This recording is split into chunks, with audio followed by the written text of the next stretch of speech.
Live দেখে বা ওর ভিডিওটা দেখে আসলে ও অনেক ভালো অভিনয় করে, এটা আমরা সবাই জানি। ওর অভিনয় অনেক সুন্দর। আমি অনেক আগে থেকেই তো ওর অভিনয় দেখি, বাস্তব জীবনের অভিনয় আর মানে রিয়েল আর কি।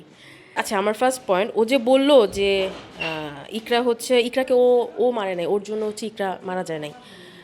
ইকরাকে হচ্ছে আমাদের কারণে ইকরা মারা গেছে, বা হচ্ছে ও আমাদের কারণে ইকরাকে দেখতে আসতে পারে নাই, আমরা নাকি ওকে দেখতে দেই নাই। হ্যাঁ, একটু আমি বলবো আপনারা একটু জিজ্ঞেস করবেন, ও কি ইকরার ফ্যামিলি বা ফ্রেন্ড সার্কেল কাউকে কি কন্ট্যাক্ট করার ট্রাই করেছিল? ও কি কাউকে ফোন করেছিল? ইকরার বাবা মা মামা খালা চাচা কাউকে কি ফোন করে বলেছিল যে আমি আসতেছি, what ever the thing is, যা হয় হোক আমি আসতেছি, আমি আমার বউকে একটাবার দেখবো? বলে নাই কিন্তু। ইভেন ইকরার আলভির কাছে কিন্তু আমার নাম্বার, লুপিনের নাম্বার, তৃষার নাম্বার, সবার নাম্বার আছে, মানে যারা আমরা ওর ক্লোজ সবার নাম্বার কিন্তু আলভির কাছে আছে।